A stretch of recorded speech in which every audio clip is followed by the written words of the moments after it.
오늘 삼성전자 주가가 74,000원대. 삼성 잃어버린 10년, 그 삼성의 기술적인 한계를 보여주는 지점들이 있었고 굉장히 정체돼 있다. 와, 저는 삼성전자의 미래에 대해서 긍정적으로 바라보게 되더라고요. 그렇기 때문에 만약에 삼성전자에 대해서 부정적으로 생각하시는 분들이 이 영상을 보셨다면 행운일 수도? 한결같이 효과를 내면서 세월의 시험을 견뎌낸 기법이 딱 하나 있다. 이 기법 역시 주식, 주가 지수, 여러 상품에 똑같이 적용된다.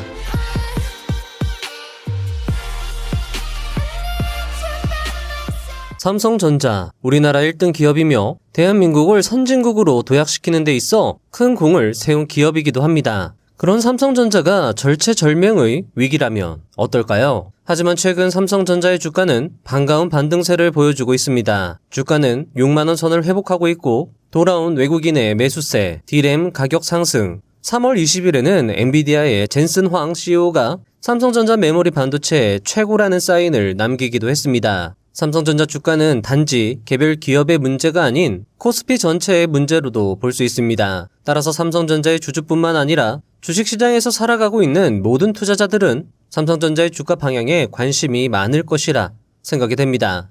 지금의 주가 반등은 찐 반등인지 아니면 D램 가격 상승 호재에 따른 잠깐의 상승세인지, 그리고 이것이 찐 반등이라면 시장이 주는 시그널은 무엇이며 삼성전자 투자에 있어서 적용할 수 있는 주식투자 대가와 고수들이 강조한 매매 원칙은 무엇이 있는지 알아보는 시간을 가져보려 합니다. 오늘 영상의 순서는 다음과 같습니다. 1부 삼성전자 위기설, 2부 삼성전자 희망설, 3부 삼성전자에 적용 가능한 매매 원칙은, 이 순서로 영상이 진행이 되고요. 오늘 영상은 이 책 삼성전자 시그널을 바탕으로 제작이 되었으며 삼성전자가 우리나라 증시의 큰 축을 담당하고 있는 만큼 삼성전자와 반도체 산업의 과거와 현실에 대해 구체적으로 다룬 이 책을 매수하고 보유하신 후 찬찬히 읽어보시면 여러분의 주식 투자에 도움이 될 거라 생각이 됩니다. 자, 그럼 바로 영상 시작해 보도록 하겠습니다.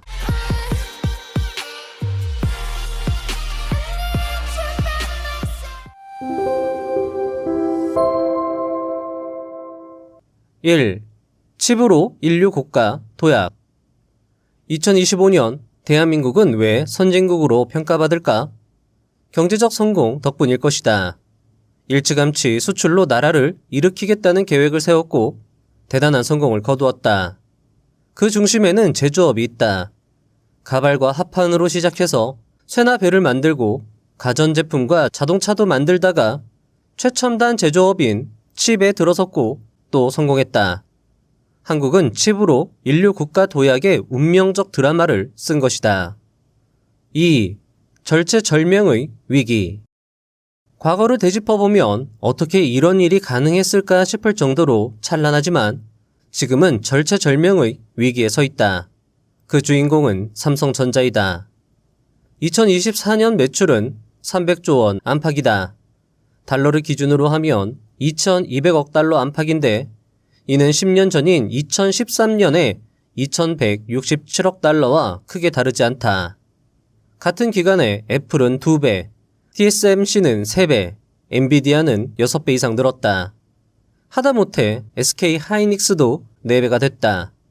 성장하지 않는 기업은 쇠락하고 있는 것과 같다. 저자는 삼성전자의 위기를 말하고 있습니다. 하지만 그의 글 속에는 대한민국 1위 기업 삼성전자의 위기 극복에 대한 염원이 담겨져 있습니다. 이 책은 어쩌면 위기 속의 삼성전자에게 고하는 통촉문과도 같을 것입니다. 저자는 실제로 삼성전자의 미래가 밝아지는 계기가 되길 바란다고 책에서 말하기도 했습니다. 과연 삼성전자 다시 일어날 수 있을지 저자의 이야기를 계속 들어보겠습니다. 3. 두 번째 사과의 의미. 2024년 초에 좋던 분위기는 하반기가 되자 다 사라졌다. HBM 때문이었다. 2024년 1월 한국의 미디어들은 돌아온 메모리 사이클로 시작해 삼성의 실적이 엄청날 것이라고 앞다퉈 쓰기 시작했다.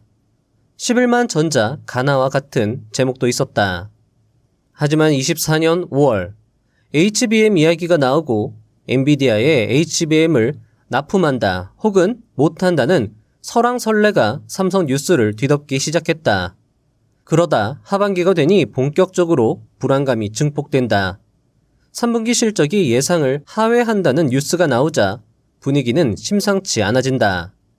그리고 10월 8일 예상치 못한 보도 자료가 발송되었다. 삼성전자 부회장의 사과문이었다. 사실 2024년이 시작될 때 삼성의 주주들은 희망 가득했다. 업황 회복으로 올해 영업이익은 40조 원을 넘을 것이다. 본격적인 상승 사이클에 돌입한다는 기대감이 지배적이었다. 그런 와중에 사과는 뜻밖의 전개였다. 물론 3분기 실적이 9조 원으로 기대치에 크게 못 미치는 수준이었지만 과거 수준에 비하면 절대적으로 나쁜 수치는 아니었기 때문이다. 그럼에도 삼성 부회장은 사과를 하였다. 본래 이런 식으로 사과하는 기업이 아니기에 더 의아했다. 사과문에는 근원적인 기술 경쟁력과 회사의 앞날에 대해서까지 걱정을 끼쳤다며 기술의 근원적 경쟁력을 복원하겠다고 쓰여 있었다. 이는 기술의 근원 경쟁력이 없다는 자백으로도 볼 수 있다. 쿨하게 인정한 것일까? 아니면 진솔하게 받아들인 것일까? 어느 쪽이건 사건이다. 일단은 그런 적이 없었기 때문이다. 삼성전자는 늘 기술력에 대해 자신 있었던 기업이었다. 자신감이 없어진 삼성일까요? 아니면 자신들의 실책을 깔끔하게 인정하고 다음으로 도약하려는 삼성일까요? 저자는 되려 몰락하는 쪽은 문책을 받을까봐 좋지 않은 사실을 숨긴다고 책에서 언급하기도 했습니다. 그렇다면 되려 자신들의 치부를 드러내고 절치부심하는 삼성전자를 좋게 볼 수 있지 않을까라는 생각도 하게 되는데요. 다음 이야기로 넘어가 보도록 하겠습니다. 4. 삼성을 망하게 할 사업, 반도체. 외할아버지는 자신이 죽고 나면 삼성이 곧 무너질 거라고 예견하셨습니다. 삼성 창업주 이병철의 외손자 헨리 조의 말이다. 이유는 반도체였다. 삼성이 다른 사업에서 거둔 수익을 몽땅 반도체에 집어넣었는데 경영 개선은 더뎠다. 거대한 투자를 했는데 이익은커녕 엄청난 손실만 입었다. 1987년 이 회장이 떠나던 그해 눈덩이처럼 불어난 삼성 반도체의 손실이 정점에 다다랐다. 그래서 창업주는 반도체 때문에 삼성이 망할 수 있다는 걱정을 했다는 것이다. 사실 창업주는 처음부터 비관적이었는지도 모르겠다. 우리가 너무 늦었구나. 1982년 미국을 방문해 IBM과 GE, HP의 반도체 라인을 둘러본 창업주가 아들 고 이건희 전 회장에게 한 말이다. 이들과 비교하면 삼성은 너무나 낙후했다. 냉혹한 현실 앞의 탄식이었다. 우리가 정말 이들같이 첨단 제조를 할 수 있는가? 처음부터 걱정이었던 것이다. 뒤늦은 시장 진입 후 초창기 적자는 가혹했다. 기술 격차 역시 상당했다. 이때 진대재 전 삼성전자 사장은 격차를 따라잡기 위해 무지하게 열심히 일했다고 고백하기도 했다. 당시 삼성의 전문가들은 뼈를 갈아 넣었고 3년이 걸린다던 기흥 반도체 공장을 6개월 만에 건설하였다. 정부의 큰 지원도 있었고 인재 영입에 공을 들였다. 그리고 반도체 설계 방식을 기존의 트렌치 방식에서 벗어나 스택 방식으로 바꾼 것이 신의 한 수가 되었다. 6년이던 기술 격차를 스택 방식으로 6개월로 축소시킨 것이다. 사실상 격차가 사라진 것이다. 이때 삼성은 엄청난 돈을 벌어들였다. 한 해 순수익은 3,200억 원에 달했고 그간 봤던 적자를 일거에 만회하고도 남는 액수였다. 저는 책의 이 부분을 정말 재밌게 읽었습니다. 위기를 극복하고 기회로 만드는, 그리고 한 번의 수익으로 지금까지 손실을 만회했다는 것이 추세추종투자법과 일치하는 것 같아 신기하기도 했습니다. 이 부분은 책을 통해 접해보시면 더욱 좋을 것이라 생각이 됩니다. 5. 끝없이 위기를 만들어라. 이건희 경영학.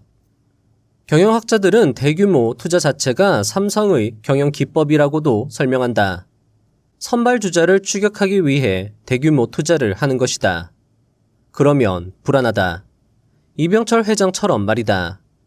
불안한 바로 그만큼 위기의식과 긴장감은 커진다. 높아진 위기의식은 실패하지 않기 위한 필사적인 노력으로 연결된다. 이때 믿을 건 기술밖에 없다. 그게 핵심 인재 확보에 사활을 거는 모습으로 나타나고 문화가 된다. 당연히 이 과정에서 또 투자할 수밖에 없는 것이다. 그런 과정에서 경쟁력이 생겨나고 이 투자의 목적을 달성해 인류가 된다. 여기서 끝이 아니다. 인류가 되면 이번엔 초인류를 목표로 삼는다. 그리고 그에 걸맞은 대규모 투자를 또 단행한다. 순환의 논리이다. 실제로 지난 2013년 스마트폰 호황에 삼성의 사업이 정점에 이르렀던 바로 그때, 그렇게 잘 나가는데도 이건희 당시 회장은 오히려 위기라며 더 채찍질한다. 직원들에게 우리가 충분히 잘하고 있다는 생각을 버려야 한다. 안주하면 안 되고 더 높은 목표와 이상에 도달해야 한다고 독려했다. 이 전 회장은 항상 그렇게 위기의식을 조장하고 최악의 상황에 대비해야 한다며 고삐를 죄는 경영을 했다. 그 아버지의 그 아들이라고 했던가요? 이재용 삼성전자 회장은 어쩌면 사과문을 통해 위기의식과 불안감을 조장하여 필사의 노력을 통해 돌파구를 마련하고자 했던 건 아닐까라는 생각도 할 수 있었던 대목이었습니다. 위기에 강한 삼성전자. 하지만 다음 이야기를 들어보면 삼성전자가 넘어야 할 산은 꽤 험할 것으로 생각이 되어지는데요. 저자 이야기를 들어보겠습니다. 6. 제발 D램만은 괜찮다고 말해줘. 삼성전자의 매출은 스마트폰이 가장 비중이 크지만 영업이익은 메모리 반도체 쪽이 가장 큽니다. D램에서 삼성전자는 압도적인 세계 1위이며 거의 과점 체제여서 높은 영업이익을 내고 있죠. 그래서 메모리는 삼성전자의 본진이라 할 수 있습니다. 그런 D램 반도체에 위기가 있다면 어떨까요? 저자의 이야기를 들어보시죠. 더 작게, 더 싸게. 반도체 산업은 이 원칙을 따라 발전해왔다. 특히 D램은 그 전성기 시절 10년마다 생산 비용이 100분의 1로 떨어졌다. 왜 이렇게 싸졌을까? 바로 미세화 덕분이다. D램 하나가 작아질수록 같은 웨이퍼에 더 많은 칩을 찍어낼 수 있다. 재료는 같고 생산량은 많아지니 단가는 당연히 떨어진다. 게다가 크기가 작아지면 신호 이동 거리도 짧아져서 성능도 향상된다. 이게 바로 무어의 법칙이 보여준 위대함이다. 하지만 이 법칙도 한계에 다다랐다. 생산 비용 하락 속도가 점점 느려지고 있다. 왜일까? 더 이상 작게 만드는 게 어렵기 때문이다. 이미 너무 작아졌고 그만큼 기술적, 경제적 부담이 크다. 정밀한 장비, 고가의 소재, 복잡한 공정, 모두 비용을 끌어올리는 요소다. 그래서 최근에는 공정 발전 속도도 둔화되고 있다. 2016년에 처음 10나노 초반 공정에 들어선 뒤 2025년이 다 되어가는 지금까지도 10나노대에 머물러 있다. 삼성전자도 인정하고 있다. 9나노 이후에는 미세화 공정을 통한 성능 향상이 점점 어려워질 것이라고. 기술적으로야 가능할 수 있겠지만 경제적으로 그럴 만한 가치가 있느냐는 건 또 다른 문제이다. 결국 메모리칩 미세화는 지금 한계에 다다르고 있다. 더 이상 더 작고 더 싸고 더 빠른 시대는 예전만큼 빠르게 오지 않는다. 7. D램. 아직은 1위가 맞지만 삼성전자는 D램 분야에서 세계 1위 기업이다. 오랜 기술력과 대규모 양산 능력, 자체적인 장비 개발 역량까지 갖추고 있다. 최신 미세 공정에서도 삼성은 여전히 업계를 선도하고 있다. 하지만 최근 들어 삼성이 경쟁력을 잃고 있다는 말도 들려온다. 실제로 그런가? 과거에는 삼성과 그 외 기업들 사이의 기술 격차가 매우 컸다. 하지만 지금은 다르다. SK 하이닉스와 마이크론이 바짝 따라붙고 있다. SK 하이닉스는 5세대 공정에서 삼성보다 앞서 양산을 시작했다. HBM3 같은 고성능 메모리 분야에서는 일부 전문가들이 삼성보다 하이닉스가 한 발 더 앞서 있다고 평가하기도 한다. 마이크론 역시 빠르게 따라오고 있다. DDR5, 저전력 메모리, 고성능 제품에서도 삼성만큼의 완성도를 갖추고 있다는 평가를 받고 있다. 이런 흐름 속에서 삼성은 기술력을 유지하고 있지만 예전같이 절대적 우위는 점점 사라지고 있다. 게다가 최근엔 D램 미세화 속도 자체가 느려지고 있다. 10나노대 공정에서 한 걸음씩 진입하는 데만도 수년이 걸리고 있다. 단순히 누가 먼저 작게 만들었냐가 중요한 게 아니라 얼마나 수율이 좋고 얼마나 안정적으로 양산하느냐가 더 중요해졌다. 삼성도 이 변화 속에서 대응하고 있다. 하지만 경쟁자들도 이제는 만만치 않다. 과거처럼 넘사벽은 아니다. 이제는 경쟁사들과의 기술 격차가 좁혀지고 있고 미세화보다는 완성도와 효율성이 더 중요한 시대가 되었다. 앞으로 삼성의 진짜 경쟁력은 더 작게 만드는 기술이 아니라 더 똑똑하게 만드는 방식에서 나올지도 모른다. 자, 여러분들 어떠신가요? 지금까지 삼성전자 시그널의 일부 내용이었습니다. 저자는 책에서 삼성전자의 위기를 언급하곤 있지만 아직 늦지 않았다는 것을 더욱 강조하고 있었습니다. 저력이 있는 기업인 만큼 앞으로 밝은 미래를 그려갔으면 하는 바람도 느껴졌고요. 특히 반도체 산업 발전에서 중심축 역할을 했던 우리나라의 삼성전자의 이야기는 정말 재밌게 읽었습니다. 여러분도 책을 통해 해당 내용을 접해보시면 좋을 것 같습니다. 이제부터의 이야기는 2부입니다. 삼성전자 긍정적인 부분을 이야기해보려 하는데요. 과연 삼성전자는 현재 어떤 노력을 기울이고 있고 이 위기를 타파할 수 있을지 궁금해지는 부분입니다. 8. 삼성전자 망했냐고요? 판을 뒤집을 삼성에 미친 기술들. 지금부터의 내용은 IT 전문 유튜브 채널 SOD에서 소개된 삼성전자의 긍정적 측면과 관련된 이야기를 바탕으로 정리한 것입니다. 함께 들어보시죠. 삼성전자가 망한다는 소리를 하는 사람들이 있지만 역사와 전통을 가진 삼성전자의 힘과 저력은 무시할 수 없다. 특히 맞춤형 반도체, 차세대 반도체인 CXL, PIM, 그리고 온디바이스 AI 측면으로 본다면 삼성전자의 밝은 미래를 점쳐볼 수 있다. 먼저 맞춤형 반도체이다. 삼성전자는 최근 메모리 중심의 반도체 전략에서 벗어나 맞춤형 반도체 시장으로 발을 넓히고 있다. 이는 특정 고객의 요구에 맞춰 설계된 반도체를 공급하는 방식으로 향후 반도체 산업의 중요한 성장축으로 주목받고 있다. 특히 AI 분야에서 특화된 성능을 요구하는 수요가 늘어나면서 범용 반도체만으로는 한계를 느끼는 기업들이 많아졌다. 이 틈새를 공략하는 것이 바로 맞춤형 반도체이다. 삼성전자는 강력한 제조 역량과 설계 기술을 바탕으로 고객 맞춤형 반도체 시장에서도 빠르게 입지를 넓히고 있다. 세계적인 IT 기업들과의 협업을 통해 반도체 설계부터 생산까지 통합 솔루션을 제공할 수 있는 점은 삼성만의 강점이다. 다음으로 CXL, PIM 등 차세대 반도체에 대한 삼성전자의 저력이다. 먼저 CXL은 CPU와 메모리 간 데이터 병목을 줄이는 혁신적인 인터페이스 기술로 AI 시대에서 필수적인 기술로 주목받고 있다. 삼성전자는 세계 최초로 CXL 메모리 시제품을 공개하고 주요 서버 고객사들과 협업을 강화하며 시장 주도권을 확보해 나가고 있다. PIM은 메모리 자체가 연산 기능을 갖추는 구조로 기존처럼 데이터를 CPU로 이동시키지 않아도 되어 처리 속도는 빨라지고 소비 전력은 획기적으로 줄일 수 있다. 삼성전자는 세계 최초로 HBM PIM을 선보이며 이 분야에서도 기술 리더십을 입증했다. 마지막으로 온디바이스 AI이다.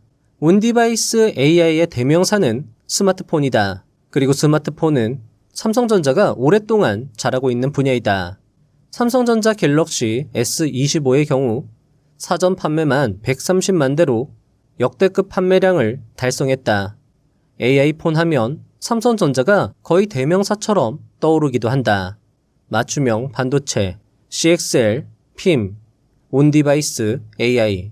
이 기술들 모두 삼성전자가 하고 있고 기술적 완성도 역시 현업자들도 인정하는 수준이다. 삼성은 망했다고 하지만 많은 석학들은 아직 가능성이 있다며 반대의 이야기를 하고 있다. 삼성전자의 기술력은 여전히 우수하기 때문에 정신만 똑바로 차리면 역전이 가능하다는 것이 현업 석학들의 중론이었다. 9. 직접 입을 연 삼성전자 D램 개발팀장. 내년 말쯤이면 HBM4가 양산까지는 아니어도 시장에서 만나볼 수 있는 단계가 될 것 같다. 제덱이라는 반도체 규격을 만드는 협회에서 HBM4의 규격이 거의 다 나왔다라는 말씀도 들을 수 있었고, 메모리 3사, 삼성전자, SK하이닉스, 마이크론까지 디자인을 하면서 테스트 중이다라는 말씀까지 들었다. 삼성전자는 HBM3E 12단, 그리고 HBM4에서는 반전을 일으키겠다. HBM3 8단에서 뒤처졌던 부분들이 12단부터는 효과가 높은 공정을 택했다고 이야기를 하고 있고, HBM4에서는 12단이 기본으로 들어가고 16단까지 올릴 계획이다. 16단까지 올라갔을 때는 현재 삼성의 공정이 도리어 더 높은 효과를 낼 수 있다. 사실 HBM 전체 생태계에서는 삼성이 현재도 점유율 50%는 된다. 확고한 메모리 업계 1등이라는 것에는 부정을 할 수 없다. 10. 삼성전자 대역전극 시작.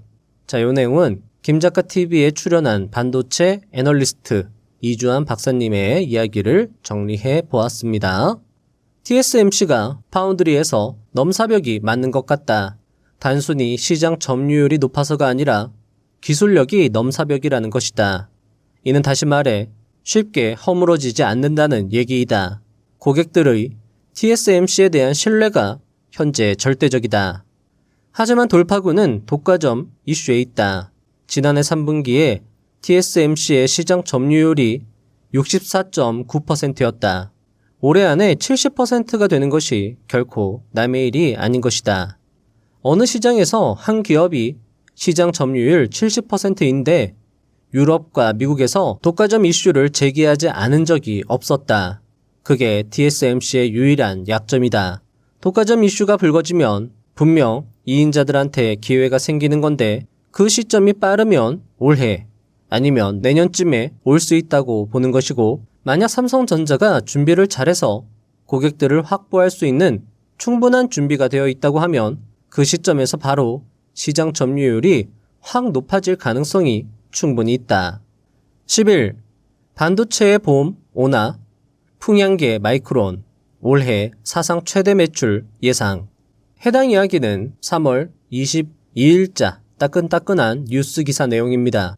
얼마 전 미국의 억만장자 스탠리 드러켄밀러가 대표 반도체 업체인 마이크론의 지분을 사들였다라는 이슈로 반도체 투심 개선이 되는 것 아닌가라는 뉴스도 있었는데, 정말 반도체의 봄이 오는 것인지 기사의 내용을 정리하여 말씀을 드려보도록 하겠습니다. 미국 반도체 기업 마이크론이 인공지능 반도체 수요에 힘입어 시장 예상치를 뛰어넘는 실적을 발표했다. HBM 메모리 분기 매출은 10억 달러를 돌파했다. 메모리 반도체 업체 중 가장 먼저 실적을 발표해 풍향계로 불리는 마이크론이 다음 분기에 더 낙관적인 전망을 제시하면서 삼성전자와 SK하이닉스에 대한 투자자들의 기대감도 커지고 있다. 마이크론의 매출액은 전년 동기 대비 38% 증가했는데 이는 시장 전망치를 웃도는 수준이다. 특히 데이터 센터 부분 매출이 3배로 급증했고 HBM 메모리 매출은 10억 달러를 돌파했다. 마이크론은 지난 분기에 AI 어플리케이션에 대한 강한 수요가 데이터 센터 D램 매출을 사상 최고 수준으로 끌어올렸다고 밝혔다. 스마트폰 및 PC용 사업은 상대적으로 부진했으나 최근 회복 조짐을 보이고 있다. 마이크론 최고 경영자는 성명을 통해서 3분기에는 데이터 센터 및 소비자 시장 모두에서 D램과 낸드 수요가 증가해서 사상 최대 분기 매출을 기록할 것으로 기대한다 라고 밝혔다. 또 올해 HBM 생산량에 대한 매출 계약은 이미 끝났다며 2026년 생산분에 대한 공급을 논의 중이라고 덧붙였다. 자, 여러분들 어떠신가요? 지금까지 삼성전자에 대한 긍정론이었습니다. 삼성전자가 그래도 HBM 그 생태계에서 점유율을 50%나 차지하고 있다라는 사실에 놀라웠고, 현재 미국에서도 데이터 센터를 늘리겠다라는 공약을 트럼프 대통령이 내세우기도 했었죠. 700조 원의 어떤 엄청난 투자를 실행하겠다라는 것과 관련해서 마이크론의 실적이 좋았고, 그것을 보면 삼성전자나 SK하이닉스도 앞으로 더 좋아질 것이다 라는 기대감이 주가에 반영이 된 것 아닌가. 사실 그리고 삼성전자 같은 경우에는 절체절명 위기 속에서도 극복을 해낸 경험이 있고, 예전에는 스택이라는 기술력으로 판을 뒤집었던 저력이 있으니 너무 삼성전자에 대해서 부정적으로만 생각하는 건 좋지 않을 것 같습니다. 자, 이제 다음 이야기는 과연 삼성전자 지금 매수 타이밍인지, 그리고 어떤 매매 기법을 사용하는 것이 적절할지 등을 살펴보는 시간을 가져보려 합니다. 다른 건 몰라도 매수 타점만큼은 확률 높은 성과를 확인했는데요. 다음 이야기 함께 들어보시죠. 12. 잊지 말아야 할 단 하나의 매매 원칙. 18년간 단 한 해도 손실 없이 연평균 72% 수익률을 기록한 월가의 전설 빅터 스페란데오는 그에 져서 전설의 프로 트레이더 빅에서 한결같이 효과를 내면서 세월의 시험을 견뎌낸 기법이 딱 하나 있다고 말하며 다음의 매매 원칙을 제시합니다. 먼저 그의 이야기를 들어보시죠. 한결같이 효과를 내면서 세월의 시험을 견뎌낸 기법이 딱 하나 있다. 이 기법 역시 주식, 주가 지수, 여러 상품에 똑같이 적용된다. 50일 이동평균선이 150일 이동평균을 골든크로스하고 두 이동평균선의 기울기가 상승하면 매수 신호다. 단 가격이 두 이동평균보다 위에 있어야 한다.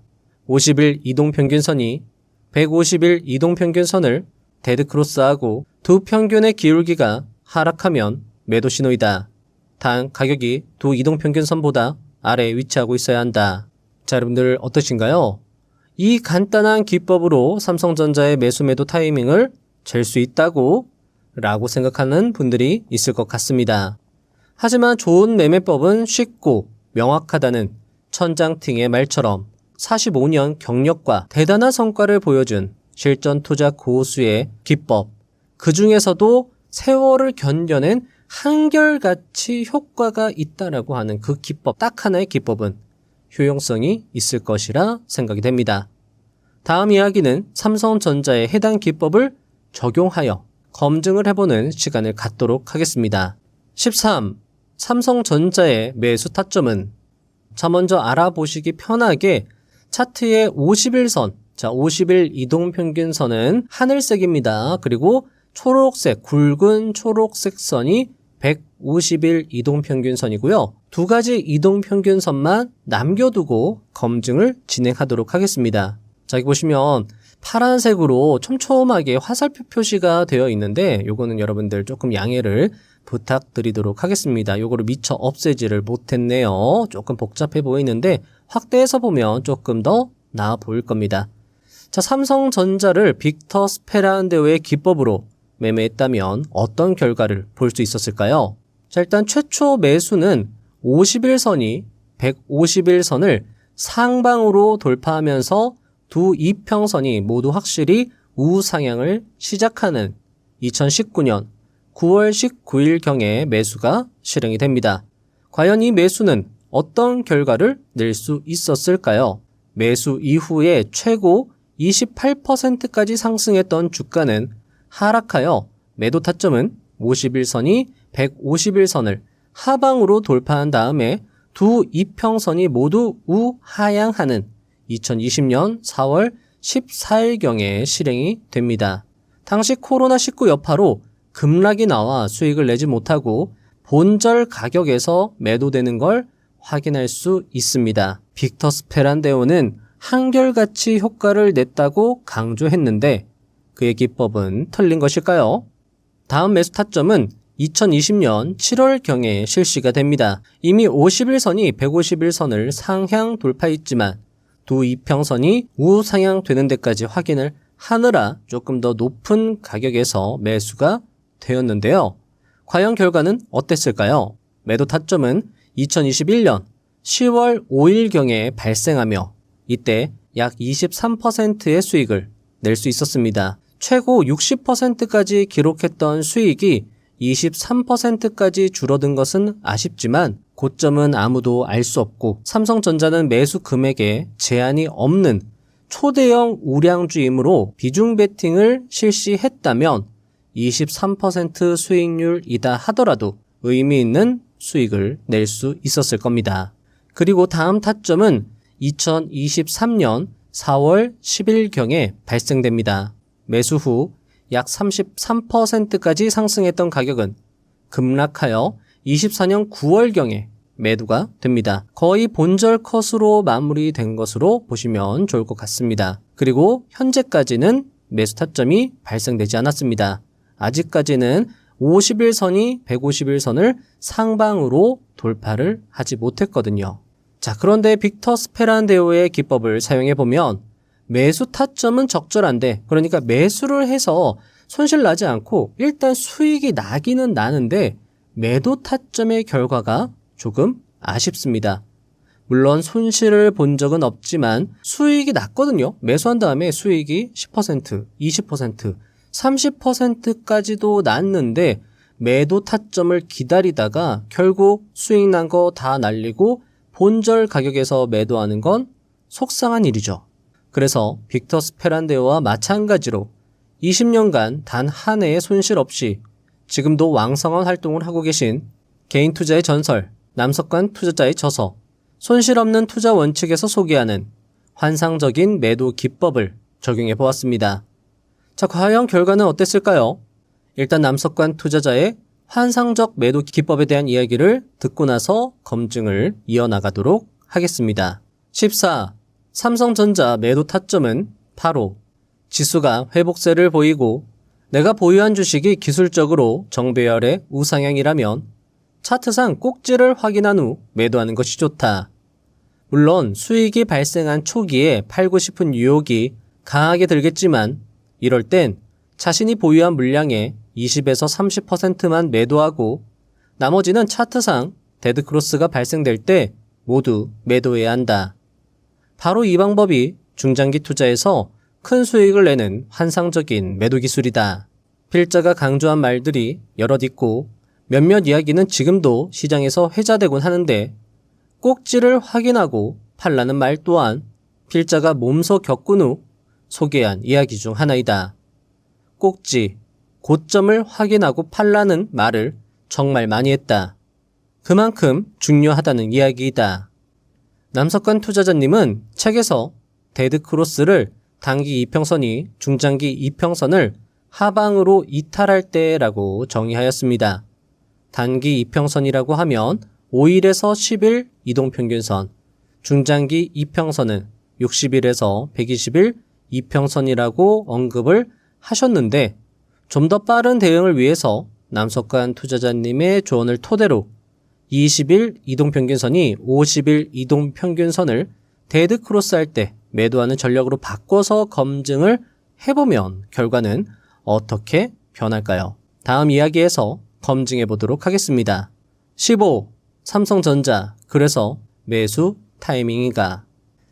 남석관 투자자님의 기법으로 매도를 한다면 이전에서 수익을 거의 내지 못했던 매매가 9% 수익이 나는 매매로, 이전에는 23%가량 수익이었던 매매가 37% 수익 매매로, 이전에 본절 컷이었던 매매가 약 4%의 수익 매매로 바뀌는 것을 확인할 수 있었습니다. 그런데 이걸 보면 삼성전자는 그냥 빅터 스페란데오의 매수 기법으로 매수하여 10% 수익에서 1차 익절, 20% 수익에서 2차 익절, 30% 수익에서 3차 익절, 이런 식으로 매도하는 것이 적절할 수도 있겠다라는 생각이 듭니다. 삼성전자의 차트를 확인해 보니까요. 삼성전자가 주가가 하락할 때 급락하는 경향이 있어서 이동평균선을 활용하면 매도가 조금 늦는 경향이 있었습니다. 그렇다면 삼성전자 외에 다른 종목은 어떨까요? 과연 50일, 150일 골든 크로스 매수와 20일, 50일 데드 크로스 매도는 먹히는 전략일까요? 우리나라 대표 우량주인 현대차의 이 기법을 적용해 보도록 하겠습니다. 자, 현대차 같은 경우에 2020년부터 현재까지 역사적으로 3번의 매수 타점이 존재했습니다. 첫 번째 매수에서는 약 10% 손실, 두 번째 매수에서는 본절 컷, 세 번째 매수에서는 10% 수익으로 마무리되는 걸 확인할 수 있었습니다. 그런데 이 매매에서도 이 세 번째 자리죠. 여기에서 최고 25%가량의 상승세를 보여주었기 때문에 삼성전자와 마찬가지로 10%에서 1차, 20%에서 2차 이런 식으로 익절하는 게 효과적이다라는 걸 확인할 수 있었습니다. 다음은 SK 하이닉스입니다. SK 하이닉스 같은 경우에 2020년부터 지금까지 2번의 매수 타점을 제공했는데요. 첫 번째 매매에서는 약 9%의 손실, 두 번째 매매에서는 약 68%의 수익을 기록합니다. SK 하이닉스의 경우는 10% 구간에서 분할 익절하는 것보단 버티는 전략이 더 좋은 걸 확인할 수 있습니다. 이번 종목은 중대형주에 해당하는 주성 엔지니어링이라는 반도체 기업입니다. 해당 종목은 2020년부터 2번의 매수 타점을 제공했고 첫 번째 타점에서는 30% 수익, 두 번째 타점에서는 70%의 수익을 제공하였습니다. 다른 여러 종목들로도 검증을 해보았는데 결론을 말씀드리면 일단 50일, 150일 골든 크로스 매수 타점은 확률이 상당히 높다는 것을 확인할 수 있었습니다. 매수 타점이 안정적인 느낌이었어요. 그러니까 매수 타점이 자주 나오지는 않은데 그 매수 타점에서 매수를 하면 손실을 메꿀 수 있을 만큼 수익이 난다라는 거죠. 하지만 매도의 경우는 시가총액별로 조금 다른 모습이었습니다. 삼성전자와 같이 초대형주의 경우에는 10% 구간별로 분할 익절하는 전략이 우수했고 중대형주의 경우에는 20일, 50일 데드 크로스 전략이 우수한 경향을 보였습니다. 그리고 시대 중심주, 거기에다가 대박 실적 또는 기술 혁신 등의 강력한 모멘텀이 발생하는 중소형주의 경우에는 20일, 50일 데드 크로스 전략보다 빅터 스페란데오가 강조한 50일, 150일 데드 크로스 전략이 더 수익률이 좋았습니다. 물론 혼합 전략도 가능합니다.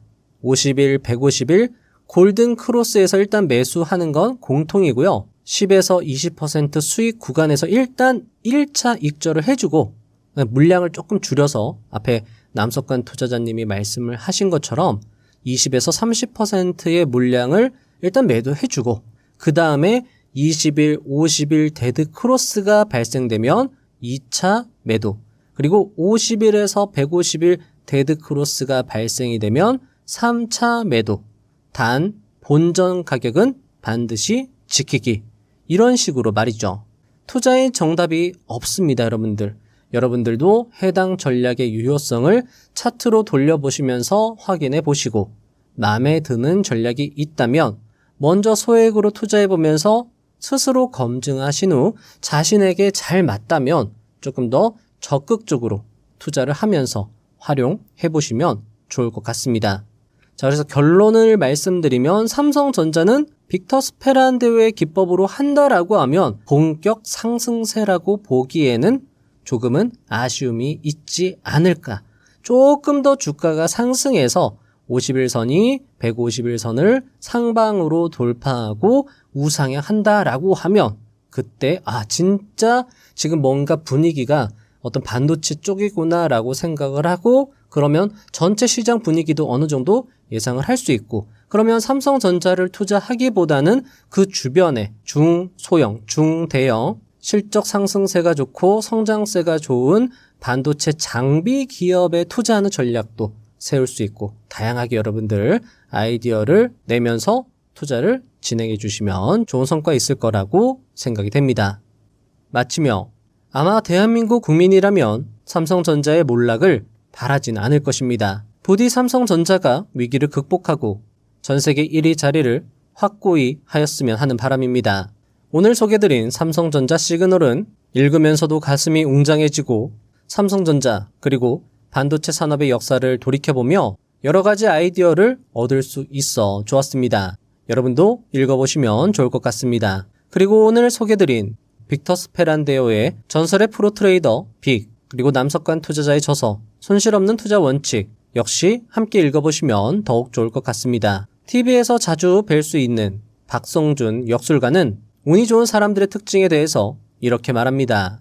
또 조급해하는 것은 운이 나쁜 상태를 보여주는 거라고 볼 수 있는데요. 무언가를 줬을 때 바로 즉각적인 대가나 보상을 바라면서 이렇게나 줬는데도 아직 이렇다하게 받은 것이 없다고 상대방을 원망하거나 조급해할 일도 아니에요. 본전을 찾는다는 마음으로 서둘면 안 됩니다. 세상은 돈을 넣으면 바로 음료수가 나오는 자판기가 아니에요. 돈을 주면 바로 음료수가 나오는 것은 기계의 이치이지 세상과 인간의 이치가 아닙니다. 개인의 삶도 그 이치를 기계의 이치에 대입해서 생각하면 인생이 고단해지고 발전도 없어요.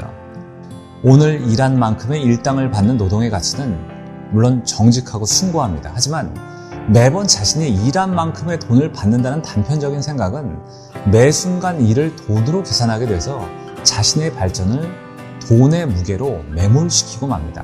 하루 일한 만큼 받는 일당 또는 일한 건수로 받는 수수료 개념의 돈은 개인의 삶을 크게 성장시키지 못해요.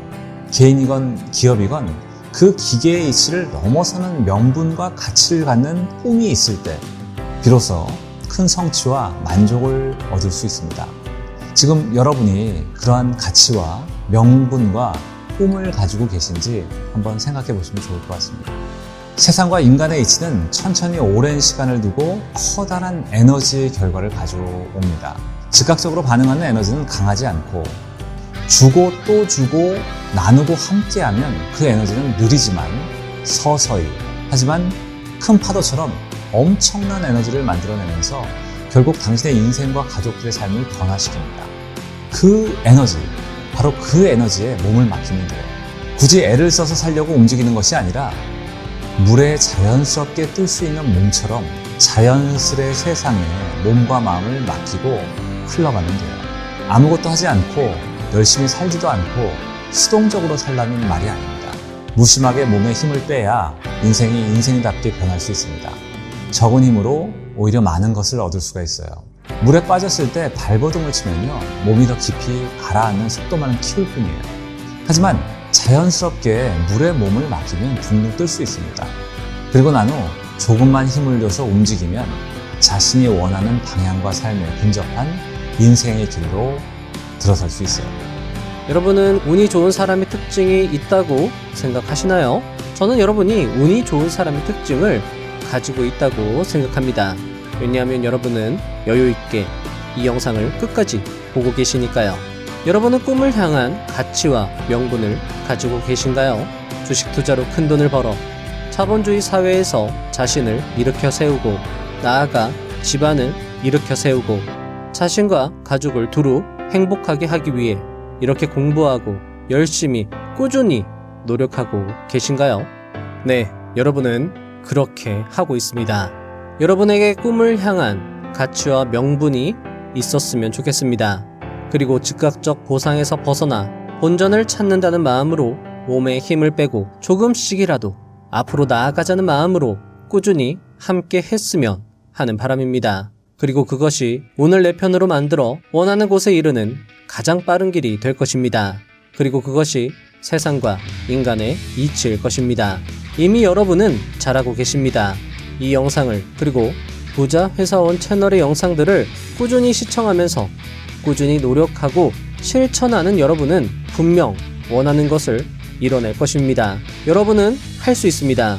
분명 할 수 있습니다. 세상은 똑똑한 사람의 것이 아니라 멍청아리만큼 가치와 명분을 가지고 끝까지 노력하는 사람의 것입니다.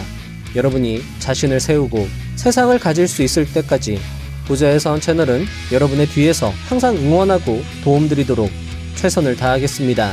다음 영상도 알차게 준비하여 오겠습니다. 감사합니다. 부자가 되는 지름길로 저와 함께 달려가시죠.